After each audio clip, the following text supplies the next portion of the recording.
په زړه چکونه لګوینه دا ستا یادونه مې نن خوب ته نه پرېږدینه په زړه چکونه لګوینه دا ستا یادونه مې نن خوب ته نه پرېږدینه دا ستا یادونه مې نن خوب ته نه پرېږدینه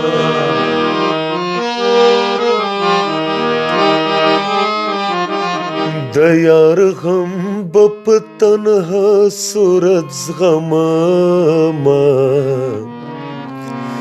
د بې درده لمبه نه راخبرومه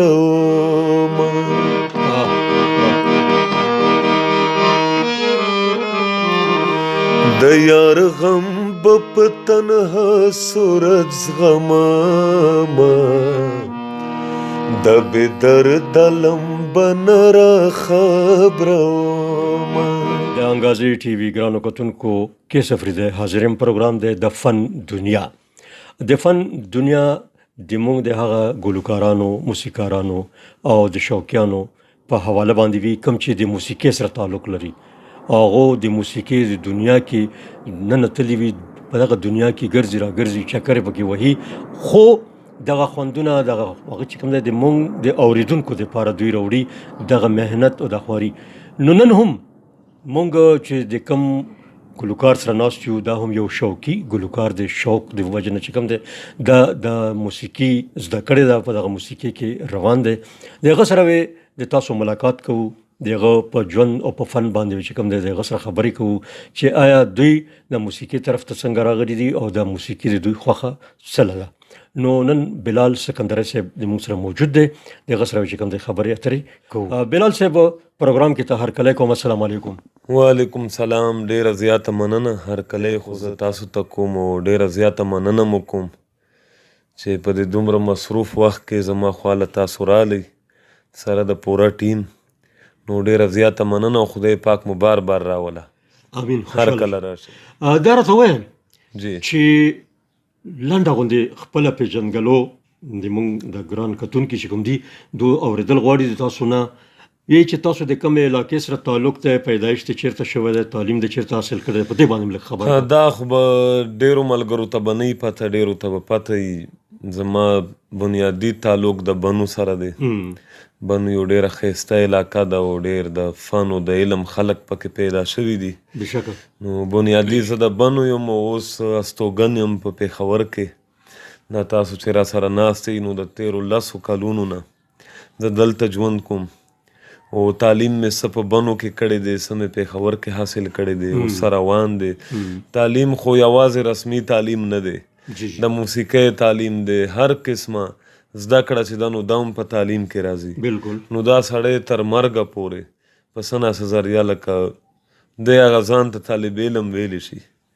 نو بس دغه ژوند دی او دغه خبرې روانې دي لکه دنیاوي تعلیم هم څومره ویلی دی په دې خو پوهېږي بنیادي دنیاوي رسمي تعلیم ورته خلک وایي نو 14 پورې ما ویلی دی باقي مې هم اراده شته زیاته مې نشته به هر حال خو پرایویټ توګه نه دا خو ما ریګولر ویلی دی ته اوسه او پرایویټ به مخکې انشاءالله لکه مخکې اراده شته او اراده مې شته دا خبره چې اراده هم شته دا د کلي ژوند چې کوم تاسو کولو په هغه ځای کې تاسو کوم ژوند تیر کړی دی نو آیا د څومره مودې وې چې تاسو دغه شوق کولو د موسیقۍ نو هغه خو ډېر پابند ژوند و که زه تاسو ته صفا ووایم زما دغه د بنو کم چم ګاونډ خلک که څوک اوري هغوی به بیا تصدیق هم کوي د دې خبرې زما پلار خو یو مذهبي سړی و یو عالم ټایپ سړی و نو هغه خو مونږ داسې موسیقۍ اورېدو ته هم نه و پرېښي موسیقي کول خو ډېره لویه خبره ده و هغه به په ټول مالت کې که به د چا کره ټي وي و د ده به ورسره لګېده نه هغه دومره سخت سړی و خو ما کتلي داسې دي دا اوس پته نه لګي چې اکثر هنرمندان په داسې کورونو کې پیدا کیږي چې چرته په دې سیز پابندي زیاته وي ته چې په مزه راتلې د موسیقۍ طرف ته څومره عمر کې وې چې تاسو د موسیقۍ شدت زیات شو نو عمر خو داسې و چې زه په دې وخت په 10 جماعت کې وم او ما د استاد گلزار نامه وه د هغه نه به ما د باجې دا زده کړه کوله خو هغه خو داسې پټه پټه وه، داسې سخکاره خبرې هغه نه وې، ځکه چې چاته به پته نه لګېده دومره خاص. او بیا ورو بس د ملګرو مجبوره کړم، حالانکې زما شوق و زما، خو داسې نه و چې زه به بیا غزل ویم یا به سندره ویم. خو بیا به د خلکو و چې زه یو سندره ووایم، د ملګرو به ویل، نو چا به وی چې اواز دې ښه دی، چا به څه ویل. نو ورو په مزه مزه، خو زه اوس مطمئن یم، خو خوشحاله یم د دې فن په برکت. که زما نه څه دومره های تعلیم شته دی، نه زه څه دومره د جایدادونو مالک یم، خو دا 2-5 کسان که زما عزت کوي، نو دا نور هېڅ وجه نه ده. دا تشه د موسیقۍ وجه ده، د مشرانو خدمت دی، د پښتو ژبې خدمت دی. پښتو ژبې خدمت دی. د پښتو ژبې موږ به څه خدمت وکړو؟ ژبه خو ډېره لویه ژبه ده، هغه خپل وس سړی کوي، خپله هڅه کوي. نو هر سړی په وس پڼ دی، نو که څه نه څه برخه ورکړې موږ واخلو، نو دا ډېره لویه خوشبختي ده. کله چې تاسو بابا ته والد صاحب ته پته ولګېده، نو څومره ویې والې ویې ټکولې که نه؟ هغه خو مسئلې خو ورکې داسې راغلې وې، یوازې د بابا خبره نه وي، دې کې خو که د چا هغه کار نه وي در سره په دې وخت کې کار وي، نو هغه لانجې کونجې دغه خبرې روانې وې. بیا زما دغه فنکاران ملګري به دلته راتله، هغه به زما پلار هم لیدل، زما د خاندان خلکو به هم لیدل. نو بیا هغوی وپېژندل چې یاره دا خو ډېر سم دم خلک دي، خو دا خو تشې پروپیګنډې وې چې فلانی داسې دی، فلانی داسې دی. نو بیا د خلکو ته هم پته ولګېده چې یاره دا څومره د ادب نه ډک خلک دي. نو مسئلې تر اوسه شته، داسې نه چې، او دا مسئلې خوند کوي، دا مسئلې چې په سړي راشي تجربه کېږي که نه، او تجربه هم کېږي، دې سره سړی لږ پخېږي. نو دا دومره بده خبره نه وي. په ژوند کې چې کله تاسو موسیقۍ سره بلد شو، موسیقۍ کې تاسو ځان دننه کړو، نو هغه کوم یو کلام و چې هغه د تا دغه موسیقي روښانه کړه او د تا د شخصیت یې وښیلو خلکو ته؟ کوم یو کلام دی ویلی او چېرته دی ویلی او څنګه دی ویلی؟ هغه خو داسې کار و چې یو سندره ما ویلې وه، اوس ما ته خو یاده داسې خاص نه ده، لږه به راته یاده ډېره لږه. رحمت شاه ساحل صاحب لیکلی و، هغې نه مخکې هم ما کلامونه څه نه څه ریکارډ کړي وو، خو بیا ساحل صاحب یو سندره را کړې وه، زندګي چې د چا بې جانانه شي، دنیا ورانه شي، ورانه شي، ورانه شي. نو دا سندره هم لږه خلکو خوښه کړه، او دې سندرې الفاظ هم ډېر ښه و، طرز هم هغه په خپله جوړ کړی و. او بیا لږ غزل طرف ته زما رجحان هم زیات و، حالانکې زه یې ویلې نه شم داسې، خو هغه خپل وس به انسان کوي. ما خو تاسو ته وویل، نو داسې د ساحل صاحب کلام، داسې بیا د حمزه بابا ما یو ریکارډ کړی و، هغه خو زوړ کلام و، مخکې هم ویلې شوی و، جاړي چې بلبل فانی بهار لره که نه، هغه خلکو خوښ کړی و. او دا خو یو مزل دی، نو دا روان دی، او هغه شارټ کټ لاره ما نه ده اختیار کړې. زه یم چې خیر دی، دا دی په مزه مزه وي، او چې سړی یو مقام ته رسي، نو دا خامخا خواري هم غواړي، او دا یو لوی مزل دی. بالکل. د هارمونیم چې تاسو زده کولو د دم په څومره موده کې کور کړی دی؟ هارمونیم خو داسې خبره ده چې دا خو پوره چا هم نه دی کور کړی، دا هر سړی د خپل وس مطابق څه نه څه حاصل کړي دي. او په دې کې دا وي چې یو سړی چې یوازې سندره وایي، ما سره اوس سازنده نشته دی، خو بیا هم زه سندره به ځکه ویلی شم چې ما سره هارمونیم شته دی. نو دا ستا یو ملګری دی، ساز و آواز. نو که دا د یو سړي نه یې زده، نو هغه ډېر نیمګړی ځان محسوسوي. نو موده خو غواړي، دا خو ډېر زیات ریاضت غواړي، ډېر ریهرسل غواړي، نو وخت به ورکوي، نو زده کېږي. کله چې تاسو دا سوچ کوو یو کلام راخلو هغه کوو، نو د هغې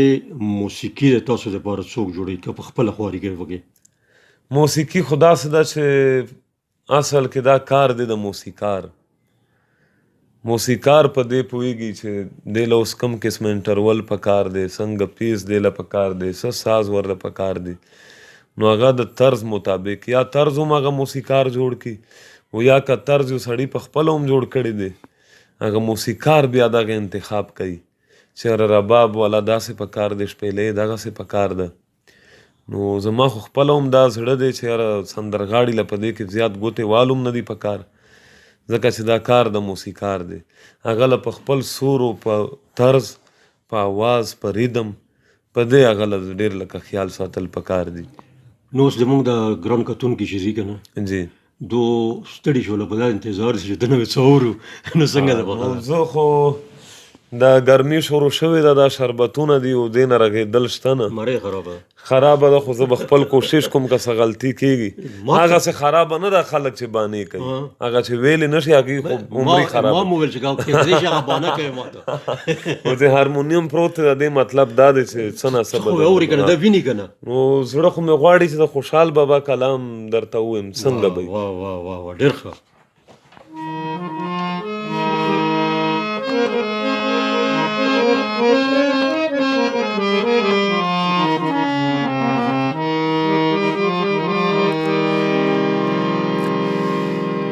د یار غم به په تنها صورت زغمما، د بې درده لمبه نه راخبرومه.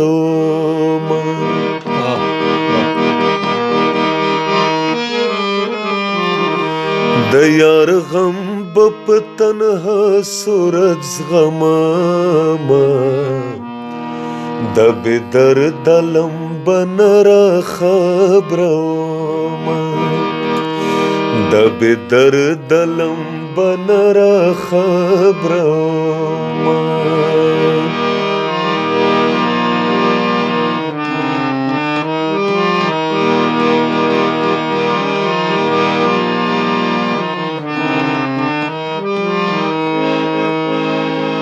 دا چې اوښکې مې غمازې د فراق دی،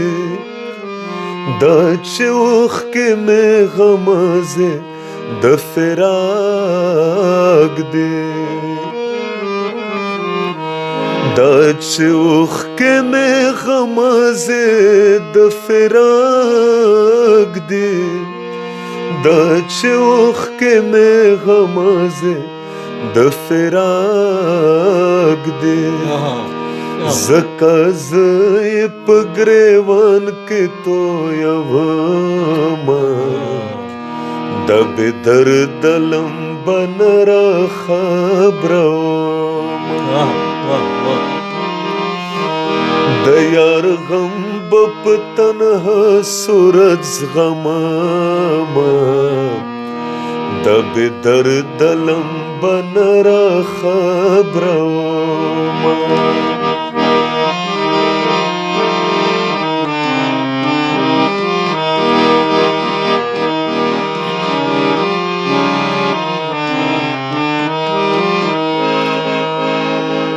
همیشه په دا فکر درمنده یم، همیشه په دا فکر درمنده یم، همیشه په دا فکر درمنده یم، همیشه په دا فکر درمنده یم، چې د خوږ خاطر علاج بسا کومه، د بې درده لمبه نه راخبرومه. د یار غم به په تنها صورت زغممه، د بې درده لمبه نه راخبرومه.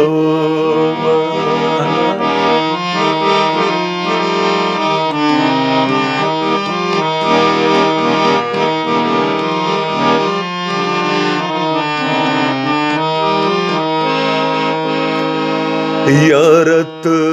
چې جدای جدای وایې، یاره ته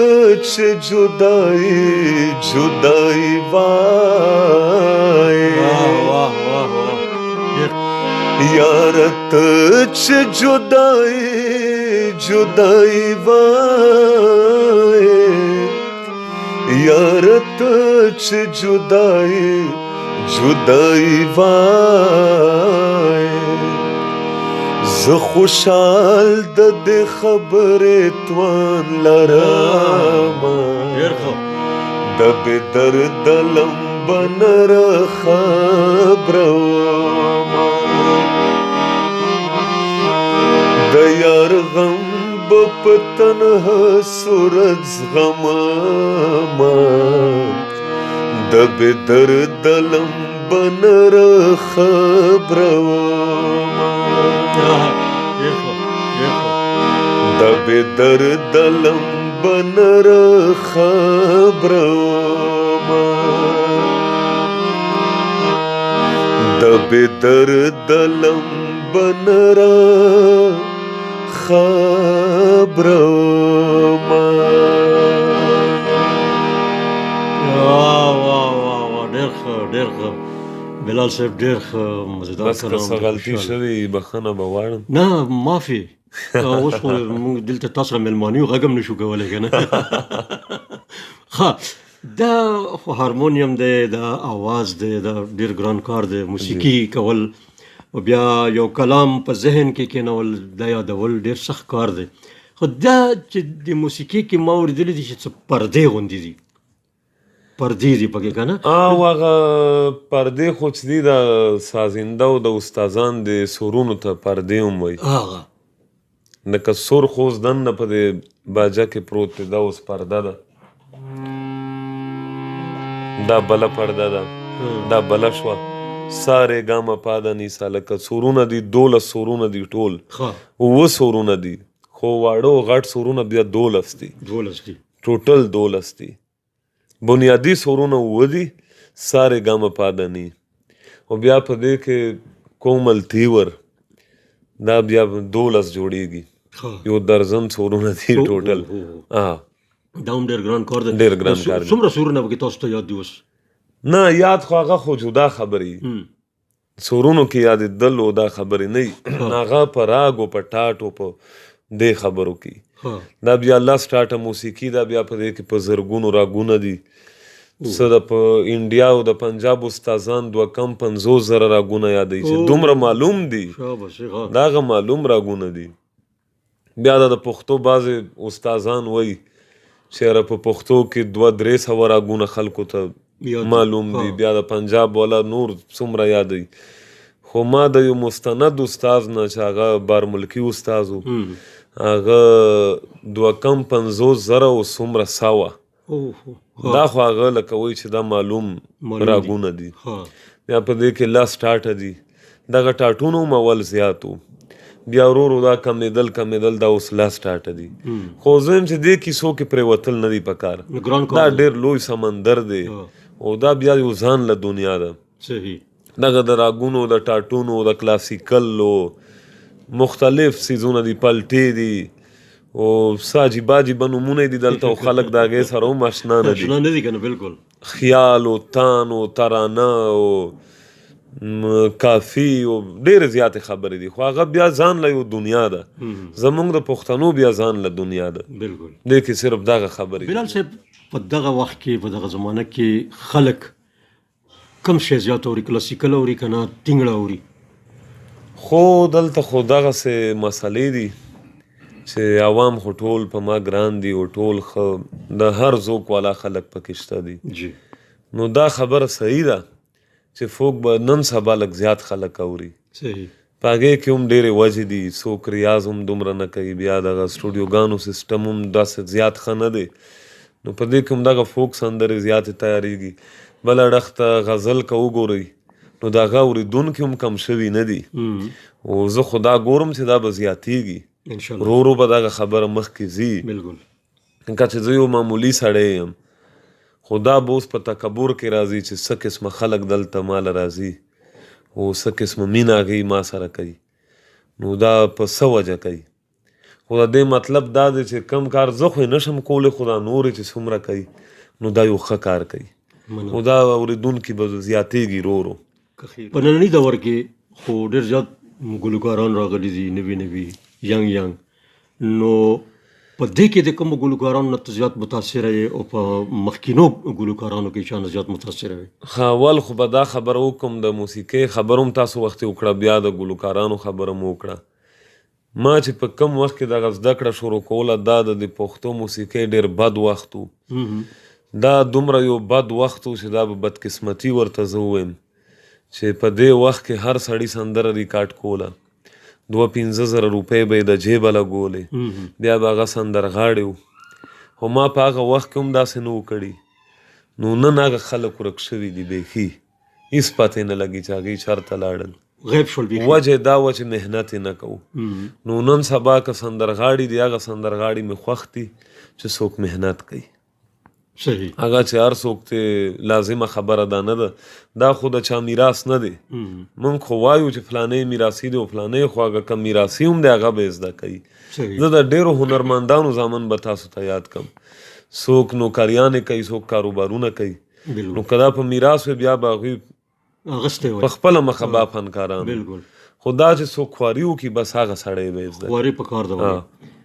د تاسو په نامه کې سکندري لفظ دی جی چې دا تخلص دی که دا تاسو د قوم نامه ده؟ دا تخلص نه دی، دا ټکې زمونږ قوم دی سکندر خیل په بنو کې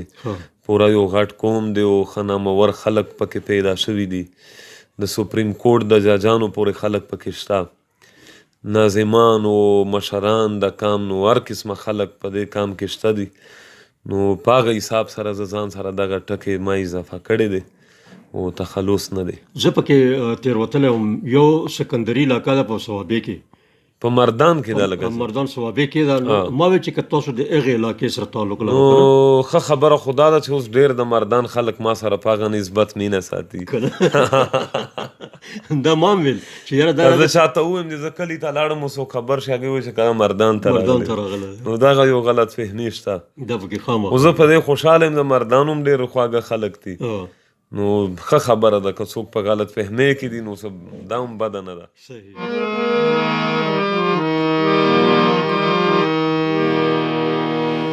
په زړه چکونه لګوینه دا ستا یادونه مې نن خوب ته نه پرېږدېنه. په زړه چکونه لګوینه دا ستا یادونه مې نن خوب ته نه پرېږدېنه، دا ستا یادونه مې نن خوب ته نه پرېږدېنه.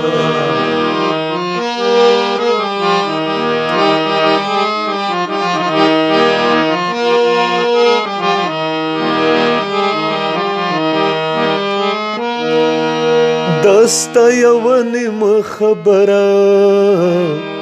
دستا یوه نیمه خبره، دستا یوه نیمه خبره، دستا یوه نیمه خبره. په زړه چکونه لګوینه په زړه مې لږدې تر قیامت به یادوم. په زړه چکونه لګوینه دا ستا یادونه مې نن خوب ته نه پرېږدېنه، دا ستا یادونه مې نن خوب ته نه پرېږدېنه.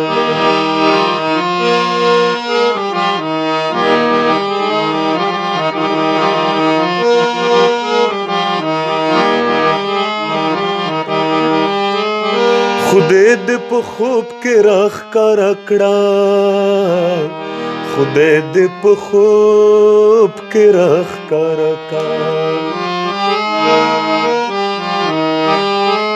خدای دې په خوب کې راښکاره کړه،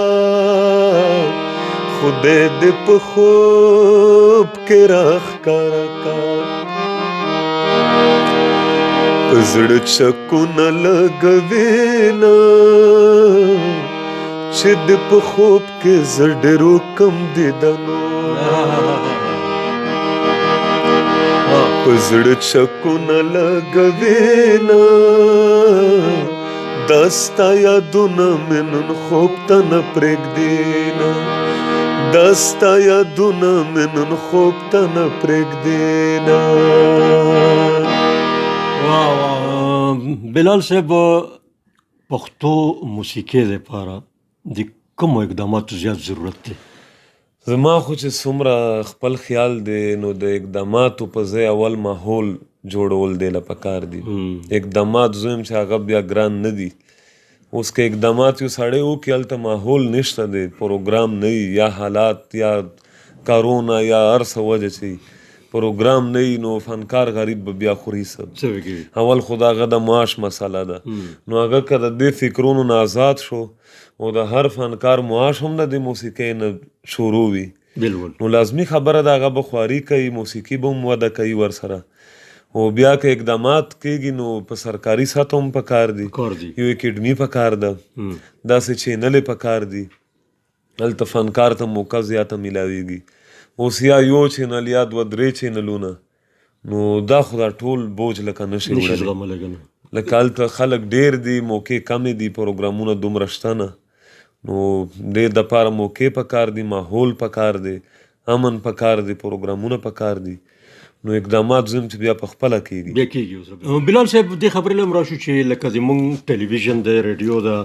دوی چې کوم دی داسې کومو ګلوکارانو ته زیات وخت ورکوي، هغه نامې ګرامې دي که نه داسې غریبانو ته مغه کېږي؟ دا خو داسې خبره ده کې صاحب ټیک ده چې دغسې اخوا دېخوا به پکې کېږي، هغه خلکو ته به هم موقع میلاویږي چې څوک د سور تال او ساز نه واقف نه دي، خبر نه دي. خو زه یم چې که هغه سړي ته ته دوه درې موقع ورکې او په هغه کې څه خپل داسې ټیلنټ نه وي نو خلک به بیا چینل بدلوي نو په زور یې په چا منلی نه شي. نو زه خو یم چې بنیادي خبره ښه اواز، ښه خواري کول، نو زه خو یم چې دا ورکېږي نه. که یو سړی وخت هم نه ورکوي، یو وخت به بیا ورکړي څوک نه څوک، خو هغه به بیا خپل ځان وښایي. او که یو سړی په سفارشونو ډېر هم وچلېږي خو په عوامو یې څوک منلی نه شي، کنه دغه وجه به پکې ما له ښه ګلوکار جوړ شي کنه چې زم په سفارش ستا خو ډېر ښه اواز دی. د نن سبا دور کې که تاسو کتلي وي د مونږ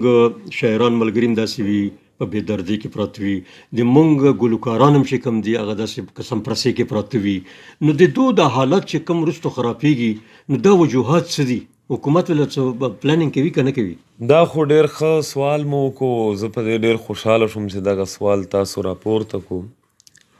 بېشکه چې دغسې به وي، حالات به یې ښه نه وي، خو یو د هغې څو وجې دي. یو خو پکار ده او انشاءالله وبه شي، دا خو ورو ورو اوس بدلون هم را روان دی، وخت سره سره ترقي کېږي، په هر یو فیلډ کې ترقي کېږي.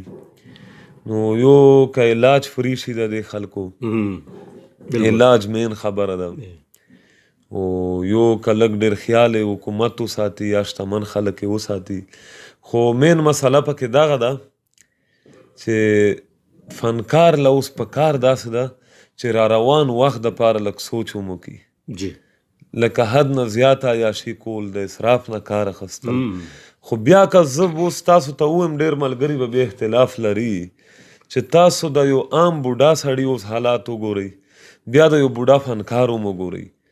نو د هغه د ستړي مشي خلک به زیات دي، د تپوس خلک به زیات دي، د هغه نوم نشان به زیات دي.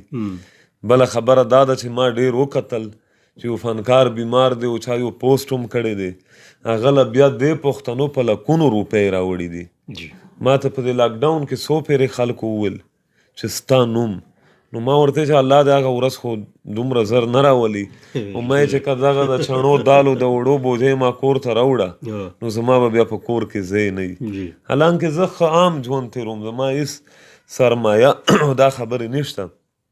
خو د خوددارۍ مظاهره هم کول پکار دي چې زما وس راسي پکار ده چې زه ورته هم چې د فلاني له څه ورکوي،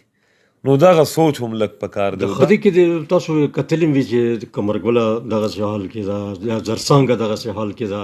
د مونږ نور فنکاران چې کوم دي په دغسې حال کې دي. هدایت الله په کوم هغه کې وفات شو که نه لاړو؟ هدایت الله چې د کور نه یې راویستو هغه وخت نه ورسره په جنازه کې زه وم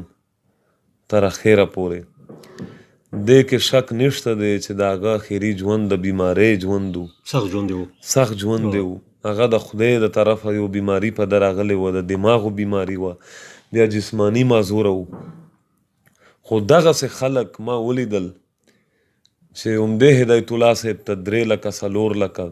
دومره پیسې میلاو دي بالکل یو نوسې به راتلو کېدی شي دا خبرې به زما اوري زه ان د ریکارډ دا خبرې کوم هغه به وایي چې زما نیکه ته د امداد ضرورت نشته دی دا څه مفاد پرست خلک راوتي دي چې د هغه په نوم چاندې غواړي هدایت الله صاحب پنشن هم اخیستو دا تصویر د هدایت الله صاحب لګېدلی دی په دې ځای کې ویستې شوی دی کوم ځای چې موږ ناست یو نو په کار وه چې په هغې علاج په بهر ملک کې هم کړی وی زه د هدایت الله صاحب ډېر پرستار یم صحیح هغه خو بنیادي لکه په دې ملک کې د ډېرو شعبو هغه قدر نشته دی کم چې په کار دی خو دغه یو تاثر تلی دی چې بیا خلک اخري عمر او اخري فنکار او فلانې او فلانې نو تاسو ماته دا وښایئ چې په اتیاو کالو عمر کې کم سړی په ټوپونو دی نشته هر سړی بیماریږي خو ځکه د خپل کام نه دومره ګیله ځکه نه کوم چې همدغه پښتانه خدای ما که اوس به خبر شي چې هره په دې بلال څه بیماري راغلې ده نو که د چا ډېر هم وس نه وي دا 10-20 به ماله راستوي خدای دې وخت نه راولي خو وایم چې زمونږ دا کام هم ډېر وي خو بیدار کام دی خو ما خو تاسو ته ووایي چې دا ذمهواري د حکومت ته علاج کول دغه علاج یوازې په هدایت الله یا په ما یا په بل چا نه خدای دې دا ملک دومره په ترقۍ روان کی چې د هر سړي علاج مفت شي هر انسان لکه ژوند لري ساه لري بالکل نو دغه مسالې دي نور څه خاص نشته بلال صاحب لکه د شاعري او موسیقي دواړه لازم او ملزوم دي که نه دې کې خو شک نشته نو آیا ګلوکار ته چې کوم دی د شاعر څومره ضرورت پېښېدی شي او شاعر ته د ګلوکار څومره ضرورت پېښېدی شي په دې حواله هم که لږ پوه کړم دا خو دواړه طبقې چې دي ډېرې زیاتې ضروري دي حساس هم دي او لکه جوړه جامې نه یو جوړه چې نو هغه یو حصه چې نه نو هغه بله حصه بیا بیکاره وي هغې هم څوک ورته جوړه نه وایي مثال خو یې دغسې دی مخکې اوس خوشحال بابا رحمان بابا حمید بابا په هغه وخت کې اوس موږ ته سندرغاړي نه دي معلوم چې هر څوک و څوک نه و خو دا خلک ژوندي دي بیا که نن موږ وګورو خوشحال بابا ولې دومره معروف دی رحمان بابا ولې دومره عام و خاص خلک یې پیژني وجه یې دا ده چې کومو خلکو لیک لوست سره تعلق نه وي نو هغه به د یو کلام یا د یو شاعر نه څنګه خبرېږي خو یا به چا د رباب منګي سره ویلي چا به د هارمونیم سره ویلي زه داسې شاعران به تاسو ته وښایم چې ډېر ښه شاعران دي ډېر لوی خلک دي خو کلام چې موسیقۍ ته نه دی راغلی نو په عوامو کې هغه شهرت نه لري مقبول نه وي لکه ګلوکار خو مخکې نشي تللی بغیر د شاعرۍ نه اوس که زه سندره ومیم خو څه خو به ویم که نه چې اوس ما سره شاعري نه وي زه به څه ویم لکه هسې خبرې به کوم څه چل به کوم شاعري خو د ملا تیر دی خو نن سبا اوس خلک لږ د کتاب نه لرې دي وخت داسې راغلی دی بالکل نت زیات شوی نو سندرغاړي هم ډېر لازمي دی بالکل تاسو د څومره سندرغاړي دي تاسو یې وګورئ چې څومره زیات شاعران میدان ته راوستل حالانکه د هغو نه زیات ښه شاعران وي خو هغوی پټ پناه دي وجه دا ده چې د عوامو څیز دی موسیقي او ادب چې دی دا د خواصو خلکو کار دی خاص خلک چې کم دي یا د یونیورسټو خلک دي یا پروفیسران دي یا سټوډنټان دي نو دغه خلک د ادب نه خبر دي عام سړی ته نه دی خبر صرف دغه وجه ده لازم ملزوم دي او شاعر ډېر لازمي دی خو نن سبا سندرغاړي هم لکه کم نه دی بلال صاحب موسیقي خو موسیقي ده که هغه په لندن کې ده او که هغه په جاپان کې ده او که هغه په برزه کې ده خو زموږ د پښتنو موسیقي په افغانستان کې هم شته او په پاکستان کې هم پښتو موسیقي شته دی نو آیا د دې دواړو موازنه څنګه کیدی شي دا هغه څومره هغه کې ده او دا څومره ده دا خو داسې خبره ده تاسو ووایئ چې هلته هم د پښتو موسیقي شته په افغانستان نو هغوی خو دي ټول پښتانه موږ خو یو خلک یو ځکه اوس پله شجره راوباسم نو ما سره به هم افغان لیکلي نو دې نه زه انکار څنګه وکړم موږ خو یو خلک یو په کام په کرخه په تار لګولو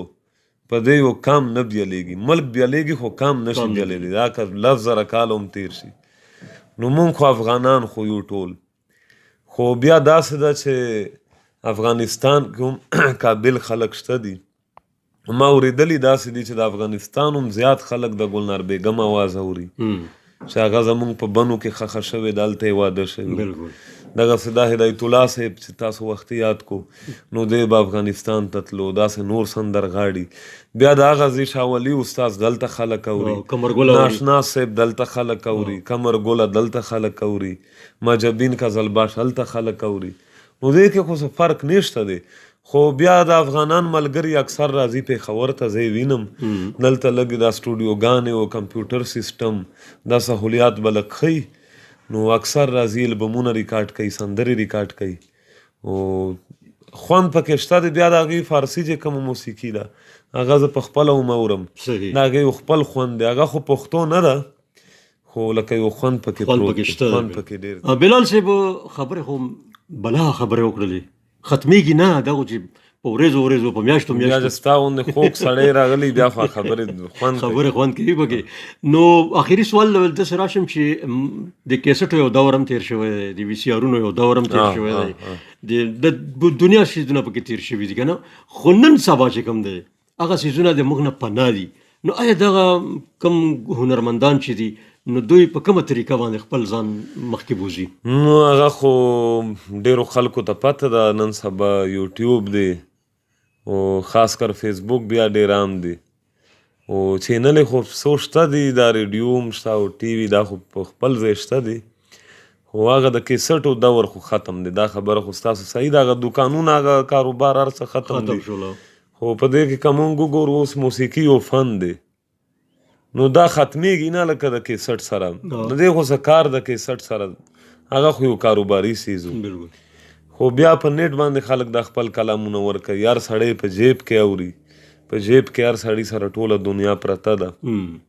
نو خدای خبر د دې نه مخکې به څه سره رواني او خلکو بیا د یوټیوب چینلې جوړې کړي دي په هغې دا سیزونه ریلیز کوي بیا په خپل ویورز هلي سبسکرایبرز او فلانې او فلانې نو دغه کاتې روانې دي یو مشغوله جوړه ده مشغوله جوړه ده چې پخوا یو ګلوکار و هغه کم دوکانونه چې کیسټ والو والیوم 1 والیوم 2 والیوم یې کېدی د ګلوکار که نه اوس چې کوم هغه والیومونه ختم شوي دي نشته دی په دغه باندې نو هغه ګلوکاران اوس څه کوي نو اوس خو اکثر پکې زه ګورم چې داسې کوي چې خپله خرچه کوي په ځان 40,000 50,000 1 لک روپۍ لګوي او بیا که سندرې هیټ شوه خو 10 لکه به پرې وګټي او که نه فلاپ شوه خو هغه 1 لک روپۍ لاړې نو یو جواري شانتې دا خلک یې کوي او بس د کاروبار په نیت یې ډېر خلک کوي ځکه چې اوس مجبوره دي ځکه چې څه ناڅه خو کول پکار دي نو څه فایدې دي پکې ډېر پکې نقصانونه دي ځکه چې اوس کیسټ چې نه خرڅېږي کیسټ څوک اخلي نه اخلي ځکه چې څوک څه کوي په کیسټ ټیپ نشته دی ټیپ شرط ده یا سی ډي شرط ده یا که شته هم خو یو یې د یو نه په بلوټوث اړوي بلې بل ته سینډ کوي نو څه اهمیت دی چې څوک پیسې لګوي نه لګي خو دغه د نیټ په ذریعې خلک اوري او بیا به هر پروګرامونه وکړي دا هنرمندان نو د هغو نه څه آمدن والي هغه ګزاره یې روانه کړې ده بلال صاحب لکه دې کې دا خبره کوم چې هغه ګلوکاران چې کوم کیسټ او شیونه هغه کول بیخي د میدان نه غیب شوي دي چې دې څه وجوهات کېدی نو غیب شوي داسې دي چې هغو په دې نوې طریقه پوهېږي نه په نیټ او په دې ذریعه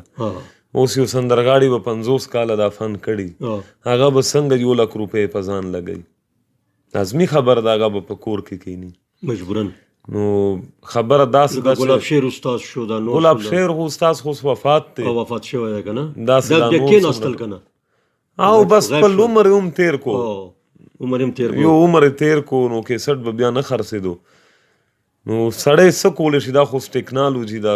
قسمه قسم وخت په انسان راځي بالکل نو دې سره څه کېږي نه دا یو حقیقت دی او دا به منل غواړي بالکل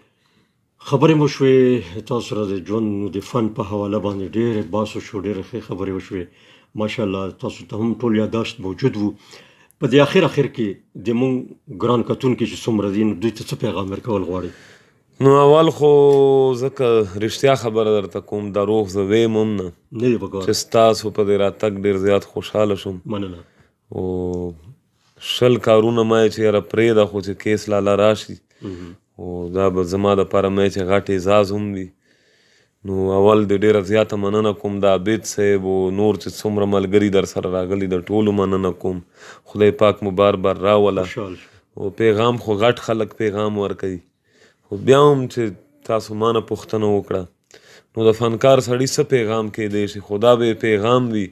چېرې د یو بل سره ښه کوئ، چا سره بد مه کوئ، د چا حق مه وهئ، د غلطو کارونو نه ځان په ډډه ساتئ، نشو تماشو نه، د جنګ جګړو نه، نو زمونږ دا ژوند بیا ښه تېرېدی شي. د انسانیت قدر پکار خدای دې وکړي چې زما په دې خبره 2-3 کسانو هم عمل وکړي، نو دا زما ګټه ده. ډېره مننه کوو، خوشحال شي. ګرانو کتونکو، دا د نن مرکه چې تاسو واورېده د ډېر محترم ملګري بلال سکندري صاحب د ژوند او فن خبرې وې چې هغه وکړلې، او د هغه د ژوند نم تاسو خبر شو، د هغه د فن نم تاسو خبر شو، د ټول ارڅ چې کوم دغه په خپل ژبه باندې تاسو ته وویل. نو ان شاء الله تعالی موږ دغه مننه کوو، شکریا ادا کوو، ډیره مننه کوو چې موږ له وخت راکړو، موږ له ټیم راکړو، موږ چې کوم د ځای کړو ځان سره خوشحال دی وي، آباد دی وي. ان شاء الله بلې مرکې سره بیا تاسو په خدمت کې حاضرېږو. تر هغه وخت نه غواړي کې سفر د اجازت د الله په امان.